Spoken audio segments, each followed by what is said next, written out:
Let's start the unboxing and the features of the Torero. Here's what the scope looks like. I love the look of it, very sleek. It is a 1-6x24 objective. Your ocular is 36. Your tube diameter is 30 millimeters. Your diopter is a +2, -2. Exit pupil is 3 millimeters by 9. It has fully multi-coated lenses. Your click values are half MOA. You have 120 degrees of adjustment inside this thing. That is a lot of adjustment between your elevation and windage. Now your reticle is a matte 3. What it means by matte 3 is it looks like this.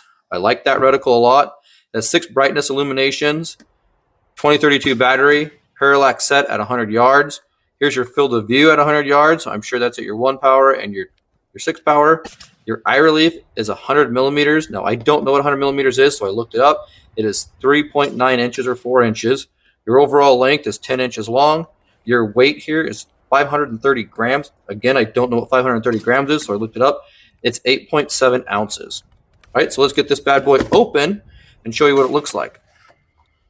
Sorry for the interruption, guys, but I got to thank my sponsors real quick. JSD Supply for sponsoring the channel, for supplying us with this Patmos Lower Parts Kit, the Matador Arms Mat 9, and you guys can also get these Gideon Optics products over there. Just use coupon code Delta10 at checkout. Save yourself 10% off your final purchase on your Gideon Optics products. This is Re9 Safety, guys. Go over and check out Re9 Safety. Get yourself a target stand or a target like this. These targets are very cool. You guys can actually use these to put other targets in, for clay pigeons, that kind of stuff. So go over to Re9 Safety and JSD Supply. Links in the description down below.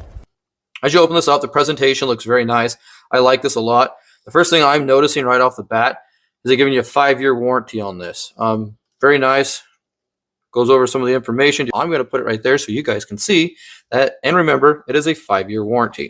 So you get a throw lever. That's very cool. You get your tools to mount it on if you need. Looks like you get some more tools over here.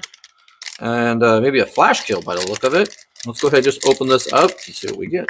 We got another kind of throw lever. We got a tool to adjust the turrets when we need to. Now this, the turrets do pull up, adjust, and you can adjust them and turn them to 0, set them to 0 once you find your 0. So that's very cool. And your flash kill. It's a kind of a big reference guide. Here's what it looks like for all their different scopes and products that they offer. I'd love to do a Cobra TRA on one of our ARs, maybe even a Cobra MTR on one of the pistols. That would be kind of a cool review. But what we are going over today is the Torero 1-6x24. On the back, just a bunch of information on different kind of red dots that they offer. Here is the scope itself. We'll take this out, set it off to the side. Here's the owner's manual. The owner's manual is some information for all the first focal plane scopes that they offer. I do like it as a first focal plane. I don't know if you guys are familiar with first focal planes, but your reticle starts out really big like this, and then as you zoom in, it zooms down onto that reticle for more precise shots. That is really cool. I like that feature. So one thing I am noticing looking at this is I wanted to look at the waterproof rating. Waterproof rating here says that it is IPX67. The number at the very end there, 6 means it's waterproof, so it's like rain. 7 means it's submergible for up to 30 minutes at 1 meter. That I don't know why it's 6.7, so I guess it means it kind of is, kind of isn't. So that might be something they might want to address in the future in their owner's manuals. I will do a little bit more research into that before we start dunking this in water and doing our freeze and our heat test on it. So, and last but not least, we have a nice, ooh, that is a nice thick cleaning cloth, lens cleaning cloth. Very, very nice. So here is the scope in all its glory. You get your lens covers, nice flip up lens covers, good tactile clicking. Like I said, this tool here is for taking this screw out here, pulling your cap off and re-zeroing it if you need be. I'm going to go ahead and leave it right where it's at, so that way we know straight from the factory where we came in at. Very nice. And to put our flash kill on is as simple as taking this off, and we have a little like thread protector inside there so you don't damage your threads. Very nice. I like that. That's a good idea. I haven't seen any other company do that. And there's your flash kill for your lens. That's very nice. Let's see if this fits over that. Yes, it does. So if you wanted to run it that way, you could. The other thing is we got this throw lever. So you got kind of a small throw lever and a large throw lever. You can either go with this throw lever like that. That's probably the way I would prefer it. If you're going to run this in competition, you want a bigger throw lever. They have provided you a bigger throw lever. Now this thing is pretty cool. I've had other companies similar to this, and what they do is these will come apart and they will mount to your zoom. So I'm not going to use this one, but I'm going to go ahead and show you guys kind of how it would work. You would open this up. This is aluminum. It is not plastic. So very good on them. I'm glad they didn't add to a plastic one. I have seen some companies cheap out and go with the plastic ones on there. So if you wanted to use this throw lever, this is how it would go. Like I said, they got little notches for each one of these, so you just put it where you want it at. And that way you got a great big throw lever to throw. It's not quite so small. Like I said, I prefer to have the smaller ones just for the simple fact that I don't want it to snag. It gives me enough. And this is a nice smooth bell adjustment that I don't feel anything really binding. You can throw it further back. You can just put it anywhere on that zoom bell that you want, that zoom adjustment, and boom, you're set to go. So that is a cool option. You guys can reach over and grab this, pull over. Like I said, this is a nice smooth glass. I haven't even looked through this glass yet, but that is a nice smooth throw. It's not sticky, it's not hard, but it's not going to loosen up and fall over on you or anything like that. So if you had a quick throw, you needed to throw, there you go back. Very cool like that. The diopter, let's check this out. Diopter, that's nice. I like that diopter. It's not sticky and it's not loose. I've had some of these where they're really loose, and I've had some where you're really having to crank them down to get them where you want. So that's very nice. I like that. Okay, so I got it back in the configuration I want to run it on. Before we go real quick, I want to go over their mount. They did send a mount, which is very nice. I appreciate that. Little cantilever mount, one-piece mount. They do have the underlocking lugs right here. That is very nice. Tool does come with it. So we're going to go ahead. We're going to get this mounted up onto a rifle. Before we get out to the range, we're going to take some weights and compare it to a few other scopes, because 18 ounces, let's just call it 19 ounces even, for a first focal plane scope is very light. If you guys have watched some of my other videos, you'd see some other first focal plane scopes that we've ran, especially 1-6 first focal planes. They were up closer to the high 20s. So this might even come in, after we get it on the mount, this might even come in at about 10 ounces lighter than some of those others. So I'm going to go ahead, mount this onto the mount, put the scope covers on it, and get it ready to go onto a rifle. Now that we got the Red Win Torero over here, let's go ahead and we'll compare the weight to some of these other LPVOs out here. This here is an AT3 Tactical Red Tail, second focal plane, 1-6x24. Weighs 21.2 ounces with mount, lens, and everything, lens covers and everything. This is a CV Life, 1-6x24, 21 ounces, 21.07 ounces. Now this is a big heavy one. This is a 1-10 by 34 tube by 28 objective. This thing is huge. This is a second focal plane, but it is a 1-10. And we are 28.08 ounces. But guys, like I said, this is a 34 millimeter tube. This is a Vect Opt. And this is one of my lighter scopes I have at 19.5 ounces. These so far have all been second focal plane. Here's a fire field. It is weighing in at 21.01 ounces. It's called 21 ounces. And here is the other first focal plane scope that we have. Now this is a 1-6x24 optic objective as well. It is by Discovery Opt, and it is a first focal plane scope, completely decked out with lens covers and everything the way we'd run it. 28.17 ounces. Wow, that is a heavy first focal plane scope, but that's pretty traditional for first focal plane scopes. They are heavy. So as I said, this feels very light to me as a first focal plane scope, and it is about 25 ounces. We'll call it 20. It is 24.9 ounces. We'll call it 25 ounces. So it weighs 3 ounces less than this one here does. Now that is very light for a first focal plane scope. All right, here we go. So the Red Win 1-6 in the freezer. Let's see. See you in an hour. All right, 1 hour later, Let's see how the Red Win is doing.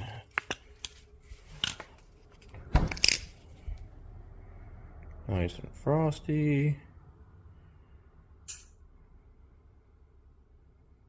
Looks like it's working.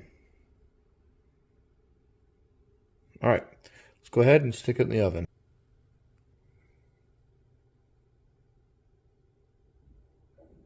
Ooh, a little warm.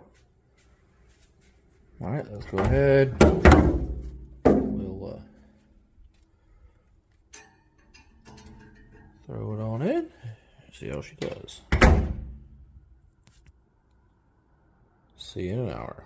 All right, just over an hour later, let's see how she did.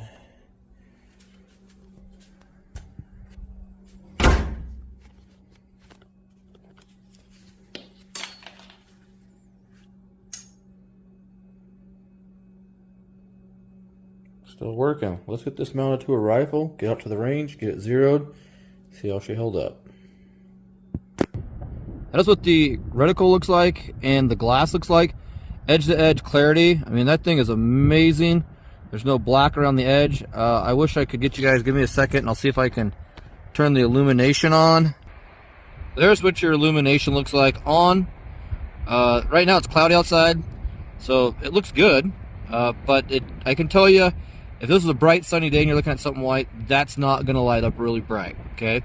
So let's go ahead and swap this down to 1. And there is what it looks like at a 1 power. Reticle is still on. I'd like to see that reticle maybe a little bit brighter. That way it can act like a little bit more like a red dot.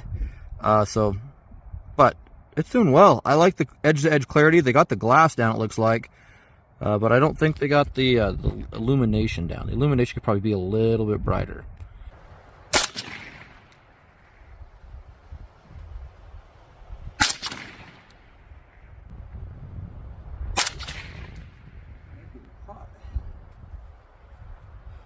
First 3 shots were completely over the target right over here. Aiming here, shooting over here. I took a big chance on it. I ran it up. We ended up going up 18 MOA, so it's quite a bit. And then I shot, aiming here, hit here. So that was our distance over. So another, I don't know, 7 inches, 6, 7 inches back this way. So I just moved our target over here. And this is where we're hitting at now, right here, a little high, but it is an AK. I adjusted a little too low at first. These are my last 3 shots. So I saw this one hit, and this one hit, so I adjusted down a little bit more. So it can be adjusted. It's clicking right where it's supposed to. I went up a little too much. I went up 3 clicks, so I probably needed to only go up 1 or 2 from here. It's tracking like it's supposed to. It's doing like it's supposed to. So very good on Red Win. Now let's go ahead and have some fun with this bad boy. Right here we're going to do a little bit of a torture test on the Red Win. First torture test we're going to do is the good old traditional chicken.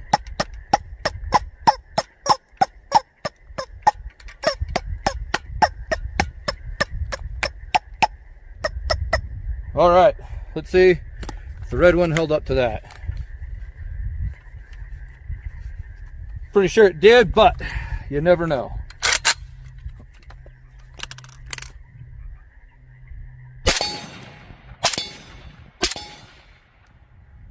All right, that's on 1 power, held up just fine. Let's go on to the next test, and that's just a good old water beat down. Now, I don't suspect this to do anything. If it does, the optic is pretty bad, but I've never had an optic go bad from a little water beat down. So let's try it again.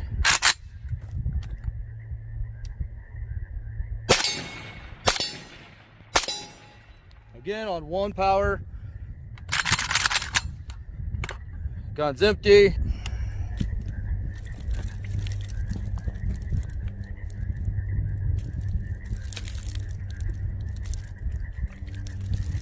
Kind of simulating a really bad rainstorm. All right.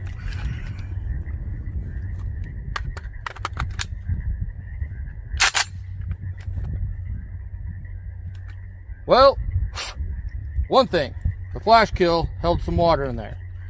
So I guess that would be the one drawback to the flash kill. But it's clear.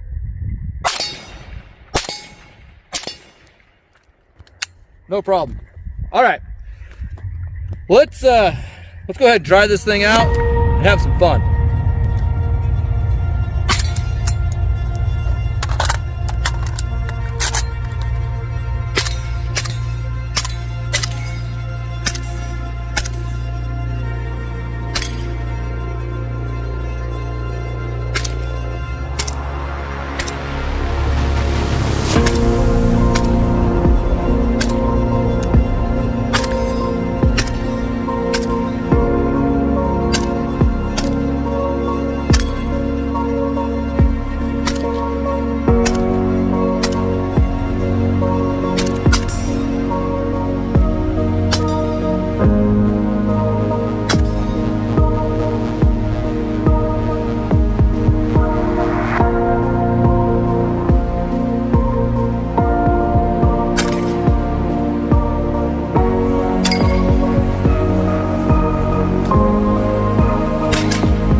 Alright, so we're finishing up the video on the Red Win 1-6x24 first focal plane. The Torero is what they're calling it. This thing is pretty cool. Don't mind the dog. She's just having a good old time running around out here chasing frogs and squirrels and all sorts of stuff. So let's get into the Red Win. The Red Win Torero here. Now guys, I think Red Win has got this thing down pat. This thing has a lot of features for the price it comes in at. You're looking at about $150 to $160, and they give you options, whether you want to use their one-piece scope or their one-piece rings or not. If you want logos on it or not. Very cool. I like that Red Win is thinking outside of the box and giving you a bunch of little options at the first when you very first buy it. One of the other features, I don't know if I went over, but we're going to go over it again. The illumination in this. Now the illumination is not daylight bright, so if I turn it on right now and I look at the green trees, I can barely make, I can see it, but you're not going to see red. You're going to see, still it's going to be the reticle. It's going to be kind of a blackish reticle, blackish reddish reticle. You look up at the sky, blue clouds or white clouds, you don't see the redness. You look off to the white snow, you don't see the redness. Now if I look into like a shade or something, I can see that red. I can see that reticle turn red, and that's at the 6 power. I would like to see this reticle or the illumination maybe a little bit brighter. That would be my one big caveat that I would say, the big downfall to it is. But beyond that, I have yet to find a budget-friendly optic that is daylight bright. So I'm not going to beat Red Win up too bad over that. That is, I mean, it's an edge reticle. So really, the way I look at it is it should be used for night. The only other thing I can say is when you have this turned down to 1 power, and if this was bright enough to be able to see that reticle, you could use that Horseshoe more like a red dot, and that's what I would intend that for. Would be more for like a red dot usage during the day. Beyond that, we had no problems cranking this up to 6. I did most of my shooting on about 3 power, which worked out very well. I like the 3 power for the simple fact that I can target acquisition really quickly from one to the other. 1 power, that reticle just seems to like disappear. You just seem to have the faint outline. A crosshair is coming in like this and a crosshair coming up down here. And that's where I'm saying like the reticle, if it was lit a little bit more, would give you more like a red dot, because then you'd see that dot and your eye would pick it up. Now, clarity on this, oh, this thing is very clear for the budget. I would say this is one of my top 2 or 3 optics that I have clarity for budget optics, 1-6 budget optics. This is probably the top 3 optics that I have that clarity wise. This thing is definitely worth the money. The turrets, the click adjustments were spot on. We sighted this in at 50 yards. This is half MOA adjustments per click, and at 50 yards, that's half of that. So we're at quarter clicks per click. This thing tracked just like it should. I'd take my measurements, I'd run it down, run it over. The one issue I did have is once I did mount this, it was way off the target. So I did have to crank this down. So I don't know if they're all going to come that way, or if mine was just lucky, or if it was the gun, the suppressor, whatever. But that's what I ran into very first, is sighting this thing in. We had no issues with it, with the water beat down and dumping water all over it. It held up very well. We have no water in the lens. It is still nice and clear. Even after we dumped water on it, we were still able to come out and do our little shooting with it, do our little testing with it. The one thing I will say, if you guys do run the flash kill on, I like the flash kill, but if you've never ran a flash kill, you're gonna get these little like honeycomb black spots all the way around it. Do what you want. If you're not gonna run it without, if you're gonna run it without the flash kill, some of the better glass you're gonna see for a budget optic. Like I said, this thing is feature packed. You guys get a lot of different options. You guys get the flash kill, whether you want to run it or not. You guys get 2 different throw levers. You get the push, pull, quick turret adjustments. The reticle has bullet drop compensation inside it. You have the horseshoe to gauge out to distance, to meter or measure out the distance. So that is very cool. Like I said, very, very packed full of features. This ran very well on the AK. One thing I will say, when you guys do get your Red Win, if you guys do decide to order one of these, it does not come with a battery. Every optic I've seen comes with a battery, so I think that's one other thing that they kind of need to work on, is making sure they get a battery in there. I'm gonna reach out to these guys again and see if we can test some more of their products. I like videos like this where we test out optics, suppressors, gun accessories, and guns. This is a great channel. Please consider subscribing if you're not already. Leave a comment in the comments down below. Follow me on social medias, and if you like this video, give me a thumbs up. Thanks for shooting the breeze with me, guys. We'll see you next time.